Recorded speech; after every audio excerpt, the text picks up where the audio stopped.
ஒரே தேர்தலில் சட்டமன்ற உறுப்பினர், அமைச்சர், ஜெயலலிதா உயிரோடு இருக்கும்போதே முதலமைச்சர்னு அரசியலில் மிகப்பெரிய உயரத்தை அடைந்தவர் யாரு? ஓ பன்னீர்செல்வம். அதாவது ஜெயலலிதா உயிரோடு இருக்கும்போதே முதலமைச்சர் ஆனபோது அதிமுகவில் இருந்தவங்களே ரொம்ப ஆச்சரியமா பார்த்தாங்க. காரணம், அவர் ஜெயலலிதா இருக்கும்போதே முதலமைச்சர் ஆனாரு அப்படின்றது கிடையாது. அதாவது அதிமுக எம்ஜிஆர் மறைவுக்கு பிறகு பிளவுபட்ட போது ஜானகி அணியில இருந்த ஒருத்தரை ஜெயலலிதா இப்போ முதலமைச்சர் ஆக்கியிருக்காங்க அப்படின்னு சொல்லி ஆச்சரியத்தை ஏற்படுத்தி இருந்தார். இப்படி குறுகிய காலத்திலேயே அரசியல்ல ஒரு பெரிய உயரத்தை தொட்ட ஓ பன்னீர்செல்வம் இப்போ அவருடைய அரசியல் வாழ்க்கை எப்படி இருக்கு அப்படின்ற கேள்விக்குள்ளாகும் ஒரு நிலைக்கு தள்ளப்பட்டு இருக்காரா அப்படின்னு பேசியிருக்கிறாங்க எல்லாரும். காரணம் என்ன? இவர் என்டிஏ கூட்டணியில இருந்து வெளியேறினது மட்டும் இல்லாம மு.க.ஸ்டாலினுடனான சந்திப்பு. மு.க.ஸ்டாலினுடனான சந்திப்பு குறித்து ஓ பன்னீர்செல்வம் கொடுக்கிற விளக்கம், முத்துவோட மறைவு, அதே போல முதலமைச்சரோட உடல்நலம் குறித்து விசாரிப்பதற்காகத்தான் இந்த ஒரு சந்திப்பு நடைபெற்றதா அவர் சொல்றாரு. ஆனாலும் 3 முறை அவங்க சந்திச்சது நிறைய சர்ச்சைகளை கிளப்பி இருக்கு. முக்கியமா சொல்லணும் அப்படின்னா, என்டிஏ கூட்டணியிலேருந்து விலகிட்டாங்க. அதே மாதிரி இபிஎஸ் உடனான அதிமுக தொடர்பான பிரச்சனை என்பது இன்னும் போயிட்டு இருக்கு. அதிமுக உரிமை மீட்பு குழு என்பது இன்னும் இருக்கு. அப்படி இருக்கும்போது வரப்போகிற சட்டமன்ற தேர்தலில் ஓ பன்னீர்செல்வத்தின் நிலை என்ன? அவருக்கு என்ன வாய்ப்பு இருக்கு? இதுதான் இப்போ அரசியல் களத்தில் பேசப்படுற விஷயம். இந்த நேரத்தில் ஓபிஎஸ் அவர்கள் விஸ்வாசத்துக்கு அறியப்பட்ட ஒருவரா இருந்திருக்காரு. இந்த நிலையில அவர் விஸ்வாசியா இருந்தவங்க கிட்ட அவர் தன்னுடைய பெயரை கெடுத்துக்கிட்டாரா, இல்ல இவர் விசுவாசியா இருந்தவங்க எல்லாரும் இவரை கைவிட்டுட்டாரா அப்படின்றதையும் பார்க்கலாம். முக்கியமா இவருடைய அரசியல் பயணம் 1951 ஓபிஎஸ் பிறந்திருக்காரு. இவர் அதிமுகவில் 1970களில் இணைந்தார். அதாவது எம்ஜிஆர் திமுகவில் இருந்து பிரிந்து வந்து அதிமுக தொடங்கிய காலத்தில் இவர் அதிமுகவில் இருந்திருக்காரு. அதுக்கு பிறகு ஜானகி அணி, ஜெயலலிதா அணி இரண்டா அதிமுக பிளவுபட்டுச்சு. பின்பு 1991 அதிமுக ஒருங்கிணைந்த பிறகு அதில் தன்னை இணைச்சிக்கிட்டாரு. அதுக்கு பிறகு பெரியகுளம், அதாவது வார்டு உறுப்பினர், வார்டு தொகுதி உறுப்பினர், வார்டு செயலாளர், நகர செயலாளர்னு படிப்படியாக அவர் தன்னை முன்னேற்றிக்கிட்டு இருக்காரு. ஆனால் இவருக்கு திருப்பு முனையா அமைந்தது அப்படின்னா அது தினகரனுடைய நாடாளுமன்ற தேர்தல் போட்டி தான். அந்த நாடாளுமன்ற தேர்தலில் தினகரன் போட்டியிட்டு வெற்றி பெறும்போது இவர் அதுக்கு பக்கபலமா இருந்திருக்காரு. அதாவது 1996 இவர் நகராட்சி தலைவர் போட்டியிலையும் வெற்றி பெற்றிருக்காரு. அப்போ அதிமுக படுதோல்வி அடைந்த நிலையில மொத்தம் அதிமுகவுக்கு 104 நகராட்சி மன்ற தலைவர்கள் இருந்திருக்காங்க. அதாவது உள்ளாட்சி தேர்தலில் அப்போ அதுல 8 பேர் மட்டும்தான் வெற்றி பெற்றாங்க. அதுல ஓபிஎஸும் ஒருவரா இணைந்திருக்காரு. அதுக்கு பிறகுதான் 1998 நாடாளுமன்ற தேர்தலில் டிடிவி தினகரன் போட்டியிட அதுக்கு பக்கபலமா இருந்து எல்லா உதவிகளையும் செய்திருக்காரு ஓ பன்னீர்செல்வம். இது மூலமா தான் தினகரனோட அறிமுகமாகி அவரோட ரொம்ப க்ளோஸ் ஆகிறதுக்கான வாய்ப்பும் கிடைச்சிருக்கு. அதுக்கு பிறகு 2000ஆம் ஆண்டு அந்த காலகட்டத்தில் தான் தினகரன் தேனியில அடிக்கடி தங்கும் சூழல் ஏற்பட அப்போ இவங்களோட இந்த உறவு அப்படின்றது நெருக்கமாகி இருக்காங்க. இதன் மூலமா தான், தினகரன் மூலமா தான் ஜெயலலிதா கிட்ட ஓ பன்னீர்செல்வம் ஒரு நல்ல விசுவாசியா இருக்கக்கூடியவர் அப்படின்ற ஒரு நற்பெயரோட அவர் ஜெயலலிதாவுடைய கவனத்துக்கு கொண்டு செல்லப்பட்டிருக்காரு. அதுக்கு பிறகுதான் இவரை மாவட்ட செயலாளர் ஆக்குறாங்க ஜெயலலிதா. அதன் பிறகு தேனி மாவட்ட செயலாளர் ஆக்கினதுக்கு பிறகு அடுத்த தேர்தலையே இவருக்கு போட்டியிட வாய்ப்பு கொடுக்குறாங்க. வாய்ப்பு கொடுத்தது மட்டும் இல்லை, ஜெயலலிதா நேரடியாகவே களத்துக்கு சென்று இவருக்காக பரப்புரையும் மேற்கொள்றாங்க. அப்போதான் இவர் வெற்றி பெற்று சட்டமன்ற உறுப்பினர் ஆகிறாரு. முதல் வெற்றியிலேயே அவர் அமைச்சராகவும், வருவாய்த்துறை அமைச்சராகவும் ஜெயலலிதாவோட கேபினெட்ல இடம்பெறாரு.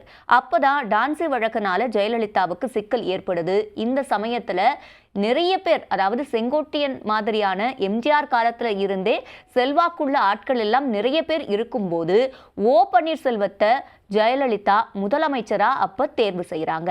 அப்ப எல்லாருக்கும் யார் இவர், எதனால ஜெயலலிதா இவங்களை தேர்வு செய்யறாங்க அப்படின்ற ஒரு புருவம் தூக்கும் நிகழ்வு அப்படின்றது நடைபெறுது. இதை எல்லாரும் உயர்வா பார்த்தாங்க. ஆனா சில விமர்சனங்களும் முன்வைக்கப்பட்டது. ஜெயலலிதா கையில தான் எல்லா அதிகாரமும் இருக்கு, இவரை கைப்பாவையா பயன்படுத்துறாங்க, அதனால தான் இவருக்கு பதவி கொடுக்கப்பட்டுச்சு அப்படின்ற ஒரு விமர்சனமும் இருக்கு. ஆனாலும் கூட இவருடைய அரசியல் உயர்வு அப்படின்றது அது ஒரு அடுத்த நிலைக்கு போயிடுச்சு அப்படின்றதுல எந்த ஒரு ஐயமும் இல்லை அப்படின்னு தான் சொல்லணும். அந்த ஒரு நிலை ஏற்படுது. அதுக்கு பிறகு அடுத்தடுத்து எல்லா தேர்தல்கள்லையுமே இவருக்கு சட்டமன்ற தேர்தலில் போட்டியிட வாய்ப்பு வழங்கப்படுது. குறிப்பா சொல்லணும் அப்படின்னா அதுக்கு பிறகு 2006ஆம் ஆண்டுல எதிர்க்கட்சி துணைத் தலைவரா ஜெயலலிதா ஓ பன்னீர்செல்வத்தை தேர்வு செய்கிறாங்க. இதுவும் அவருடைய விசுவாசத்துக்கு கிடைத்த ஒரு பரிசாதான் பார்க்கப்படுது. அடுத்ததா 2007ஆம் ஆண்டு ஓ பன்னீர்செல்வம் அதிமுகவோட பொருளாளராக நியமிக்கப்படுறாரு. 2011ஆம் ஆண்டு அதிமுக வெற்றி பெற்று அரியணை ஏறும்போது இவர் நிதி அமைச்சராக நியமிக்கப்படுறாரு. அடுத்ததா 2014ஆம் ஆண்டு மீண்டும் சொத்து வழக்கு காரணமா ஜெயலலிதாவுக்கு சிக்கல் ஏற்பட ஜெயலலிதாவுக்கு பதிலாக ஓ பன்னீர்செல்வம் முதலமைச்சர் ஆறாரு. தான் முதலமைச்சரா பதவி ஏற்கும் போது அழுத ஒரே முதலமைச்சர் ஓ பன்னீர்செல்வம் தான் அப்படின்னு கூட குறிப்பிடலாம். முதலமைச்சரா அவர் பதவியேற்று திரும்பவும் கர்நாடகா நீதிமன்றம் ஜெயலலிதாவுக்கு விடுதலை வழங்கி தீர்ப்பு வழங்கினதுக்கு பிறகு ரொம்ப சந்தோஷமா தன்னோட பதவியை ரிசைன் பண்ணிட்டு ஜெயலலிதா மீண்டும் முதலமைச்சர் ஆகிறத அவர் ரொம்ப மகிழ்ச்சியோட வெளிப்படுத்துறாரு. அதுக்கு பிறகு நிறைய திருப்பங்கள் இதுக்கு பிறகுதான் தொடங்க ஆரம்பிக்குது அப்படின்னு சொல்லலாம். இப்ப 2 முறை இவர் முதலமைச்சர் ஆகியிருக்காரு இல்லையா. அதுக்கு அடுத்ததா 2016ஆம் ஆண்டுல ஜெயலலிதாவுக்கு உடல்நிலை சிக்கல் ஏற்படும் போது அவங்க ஹாஸ்பிட்டல்ல அனுமதிக்கப்படுறாங்க. அப்போ பொறுப்பு முதலமைச்சரா இருக்காரு ஓ பன்னீர்செல்வம். டிசம்பர் 5ஆம் தேதி ஜெயலலிதா உயிரிழக்கிறாங்க. அதுக்கு பிறகு இவங்க முதலமைச்சர் ஆகிறாங்க ஓ பன்னீர்செல்வம். இதுக்கு பிறகுதான் நிறைய ட்விஸ்ட் அண்ட் டர்ன்ஸ் நடைபெறுது அப்படின்னு சொல்லலாம். அதாவது இதுவரைக்கும் ஜெயலலிதா இல்லை அப்படின்னா அந்த இடத்துக்கு இவர் முதலமைச்சராக வரலாம் அப்படின்னு உடனே நினைக்கக்கூடிய இடத்துல இருந்தவர் திடீர்னு தன்னுடைய பதவியை ரிசைன் பண்ணுறாரு. சசிகலா முதலமைச்சர் ஆகணுன்றதுக்காக தன்னுடைய பதவியை ரிசைன் பண்ணுறதா இவரே தான் ரிசைன் பண்ணுறாரு. ஆனாலும் கூட அதுக்கு மறுநாளே தர்ம யுத்தம் நடத்துகிறாரு. இதுக்கு பின்னாடி நிறைய விஷயங்கள் இருக்குது அப்படின்னு சொல்லப்படுது. ஆனால் அதுக்கு பிறகு பிளவு ஏற்படுது. சசிகலா இந்த சொத்து குவிப்பு வழக்கின் காரணமாக ஜெயிலுக்கு போக வேண்டிய ஒரு சூழல் ஏற்படுது. இப்போ எடப்பாடி பழனிசாமி முதலமைச்சரா பதவி ஏற்கிறாரு. சசிகலா ஜெயிலில் இருக்கக்கூடிய இந்த சமயத்தில் அதிமுகவில் திரும்பவும் இணைப்பு ஏற்படுது. ஓபிஎஸ் துணை முதலமைச்சர் ஆறாரு. ஆனால் இப்போ துணை முதலமைச்சர் ஆகிட்டாரு அப்படின்னாலும் கூட முதல்ல இருந்த அதே ஒரு நிலை தான் இவருக்கு தொடருதா, அதாவது ஜெயலலிதாவுக்கு அடுத்த ஒரு நிலையில தான் எப்பவுமே அப்படின்னு இருந்த சூழல் இப்போ எடப்பாடி பழனிசாமி கிட்ட தொடருதா அப்படின்ற வகையில எல்லாம் நிறைய சர்ச்சைகள், சண்டைகள், பிரச்சனைகள் ஏற்படுது. குறிப்பா இந்த ஆட்சி நிறைவு பெற்று அடுத்ததா 2021 தேர்தல் வரும்போதுதான் சிக்கல் இன்னும் அதிகமாகுது அப்படின்னு குறிப்பிடலாம். முதலாவது விஷயம், இந்த தர்மயுத்தம் நடத்தி ஓபிஎஸ் பின்னாடி அவருக்கு ஆதரவா போனவங்களுக்கெல்லாம் இவர் திரும்பவும் அதிமுகவில் இணைந்து துணை முதலமைச்சர் ஆன போது சரியா பதவிகள் கொடுக்கப்படலை அப்படின்னு விமர்சனங்களை எல்லாம் நிறைய பேர் வைக்கிறாங்க. அதுக்கு பிறகு 2021 சட்டமன்ற தேர்தலை அதிமுக சந்திக்குது. இதுல யார் முதலமைச்சர் வேட்பாளர் அப்படின்ற ஒரு பிரச்சனை வருது. இப்போ ஒருங்கிணைப்பாளரா ஓ பன்னீர்செல்வமும் அதே மாதிரி எடப்பாடி பழனிசாமி இணை ஒருங்கிணைப்பாளராகவும் இதுல இருக்காங்க. இந்த ஒரு சூழல்ல யார் இப்போ முதலமைச்சர் வேட்பாளர் என்ற கேள்வி வரும்போது அதுக்கு ஒரு சிக்கல், சர்ச்சைகள், பல செய்திகள் வெளிவருது. அதுக்கு பிறகு அறிவிக்கப்படுது அதிமுகவால எடப்பாடி பழனிசாமி தான் முதலமைச்சர் வேட்பாளர்னு. ஆனா தேர்தலில் தோல்வி அடைந்துடுறாங்க. இதில் தோல்வி அடைந்தாலும் கூட இதற்கு முன்பு பாஜகவோட கூட்டணிக்கு ஓபிஎஸ் தான் முக்கிய காரணம் அப்படின்னும் சொல்லப்படுது. அப்போ அவர் அமித்ஷா அதே மாதிரி பிரதமர் நரேந்திர மோடியை புகழ்ந்தும் பேசியிருக்காரு. இதனால இப்போ அவர் பாஜகவுக்கு ஒரு விசுவாசி அப்படின்ற ஒரு ஸ்டாம்பையும் அவர் மேல செலுத்துறாங்க. இப்படி ஒரு சூழல்ல தான் தோல்வி அடைஞ்சு அதுக்கு பின்பு யார் எதிர்க்கட்சி தலைவர் அப்படின்றதுலையும் சிக்கல் வருது. எடப்பாடி பழனிசாமி எதிர்க்கட்சி தலைவர் ஆகிறாரு. அதுக்கு பிறகு 2022ஆம் ஆண்டு தொடர்ச்சியா அதிமுக நிறைய தேர்தல்களில் தோல்வியை சந்திக்குது. இதுக்கு இரட்டை தலைமை தான் காரணம் அப்படின்ற ஒரு பிரச்சனையை கையில் எடுக்கிறாங்க. முக்கியமா சி.வி. சண்முகம் இது தொடர்பா பேசுறாரு. அதுக்கு பிறகு நடந்ததெல்லாம் நம்ம பார்த்திருப்போம்.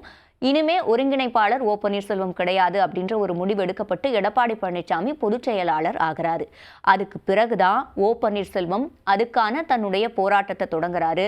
அதுக்கு பின்பு தர்மயுத்தம் 2.0 அப்படின்லாம் சொன்னாங்க. அதுக்கு அடுத்ததா நாடாளுமன்ற தேர்தலும் 2024ஆம் ஆண்டுல வந்துடுச்சு. இப்போ ஓ பன்னீர்செல்வம் என்ன செய்ய போறாரு? சட்டமன்ற தேர்தல்களில் இவர் போட்டியிட்டு இது வரைக்கும் தோல்வி அடைந்ததே கிடையாது. இப்போ அதிமுகவில் இவர் இல்லை, அடிப்படை உறுப்பினர் பதவியில இருந்து நீக்கிறோம் அப்படின்னு அறிவிச்சிடுறாங்க. அப்போ இவர் என்ன முடிவெடுக்க போறாரு அப்படின்ற எதிர்பார்ப்பு நிறைய பேருக்கு இருந்தது. ஏன்னா அதிமுகவில் இவருக்குன்னு சில ஃபாலோவர்ஸ் இருக்காங்க, அவங்க இடத்துல இவருக்கு முக்கிய பங்கு இருக்கு, இவருக்குன்னு ஒரு செல்வாக்கு இருக்கு. அப்படி இருக்கும்போது இவரை விலக்கிட்டு அதிமுகவும் சரியான பாதையில செல்லுதா அப்படின்னு ஒரு ஆங்கிளும் எடுக்கிறாங்க. இந்த ஒரு சூழல்ல தான் இவர் சுயேட்சையா போட்டிடுறாரு. இப்போ திமுகவோட இணைஞ்சா அப்பவும் நிச்சயம் பிரச்சனை வரும். ஏன்னா அதிமுகவில் இருந்து திமுகவுக்கு எதிரான அரசியலை தான் இவங்க எப்பவுமே தொடர்ந்து சேர்ந்து வந்திருக்காங்க.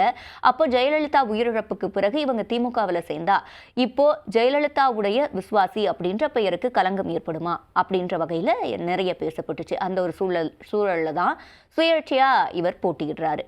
அதுக்கு பிறகு திரும்பவும் இப்போ இந்த சட்டமன்ற தேர்தலுக்கான கூட்டணி என்பது அறிவிக்கப்படுது.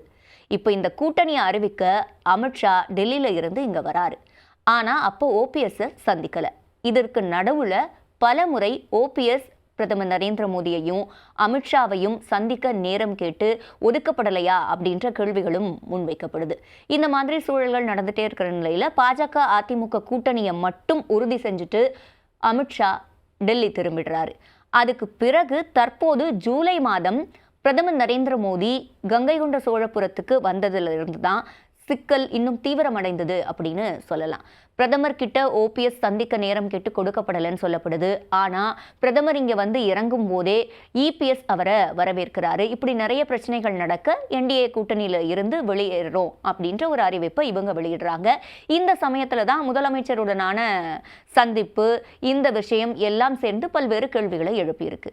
இப்போ அடுத்து என்ன வாய்ப்பு இருக்கு அப்படின்றது தொடர்பாக அரசியல் விமர்சகர்கள், மூத்த பத்திரிகையாளர்கள் எல்லாருமே பல்வேறு ஆப்ஷன்ஸை சொல்றாங்க. ஒருவேளை தவிகல போய் இணைஞ்சிடுவாரா, இல்ல திமுகவில் இணைவாரா, அதிமுக உரிமை மீட்பு குழுவுக்கு இவர் திமுகவில் இணையிறது சரி அப்படின்ற ஒரு எண்ணம் இருக்கிறதாகவும் சொல்லப்படுது. ஏன்னா இவருக்கு ஆன ஆதரவை கொடுத்தவங்களுக்கு அவங்களுக்கான பலன் என்பது இன்னும் கிடைக்கல அப்படின்ற ஒரு அதிருப்தி இருக்கிறதாகவும் சொல்லப்படுது. அப்படி இருக்கும்போது இந்த ஒரு முடிவெடுத்தாதான் அவங்களுக்கான நியாயம் கிடைக்கும் அப்படின்னு சொல்லப்படுது. இல்ல இதுல இணைச்சிட்டா அதிமுக உரிமை மீட்பு அப்படின்றதுக்கான அர்த்தம் இல்லாம போயிடுமா அப்படின்ற ஒரு விஷயமும் பார்க்கப்படுது. அப்படி இருக்கும்போது இப்போ எல்லாராலையும் கைவிடப்பட்டு, அதாவது முதல்ல இபிஎஸ்ஆல, அதற்கு பிறகு பாஜகவால, இப்படி எல்லாராலையும் கைவிடப்பட்டு திமுகவிலையும் இணைய முடியாத ஒரு சூழல் வந்து இப்ப அரசியல் எதிர்காலம் என்ன ஆகும் அப்படின்ற ஒரு நிலைக்கு அவர் தள்ளப்படுவாரா அப்படின்ற கேள்விகளையும் முன்வைக்கிறாங்க.